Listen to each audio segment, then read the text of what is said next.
Today we're in Lexington, Virginia. General David Hunter's army left Stanton on June 9, 1864, with General Crook's command, which included the 54th Pennsylvania, at the front of the infantry column. The day started extremely warm, with the roads already dry and dusty. Almost immediately after leaving Stanton, General Crook's column ran into several Confederate barricades and roadblocks. Private Albert Wright wrote in his diary that night, "Left Stanton for Lexington, skirmished with the enemy for about 12 miles, and drove them before us." The skirmishing continued throughout the rest of the day during the march to Lexington. General George Crook's infantry arrived on the outskirts of Lexington around 9 a.m. on June 10th. And it's a little hard to see. So a lot of it's private property. We can't get real close to it. But if you look between the buildings, there's that forested hillside that you can see. That's where the Union Army is going to start to deploy. The artillery will be up on that hilltop and the infantry lying just behind it.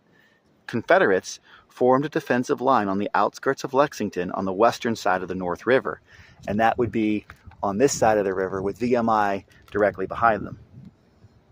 Both sides skirmished with each other across the river before adding artillery to the growing confrontation. Union artillery on that hilltop opened fire on the Confederates, but most of their rounds overshot the intended target and exploded on the Virginia Military Institute campus where we're standing right now.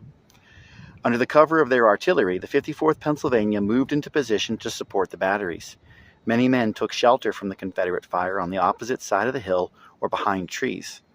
The 54th Pennsylvania watched the artillery fire from behind the crest of the hill. Most of the Confederate fire flew harmlessly overhead and exploded to their rear. Still, Chaplain Graff Pyle noted 1 artilleryman killed and several infantry wounded by the sharpshooters. By early afternoon, Union cavalry and a brigade of infantry crossed the North River and approached the Confederate flank. The outnumbered Confederates immediately evacuated the city. The fight for Lexington ended by 3:30 as Union cavalry and infantry entered the town. General Hunter's army stayed in Lexington for 2 days, waiting for a supply train to catch up. He did not waste the time and ordered 2 houses belonging to VMI professors burned and planned to destroy more. The next day, June 11th, General Hunter's men made their way into Lexington to forage for food.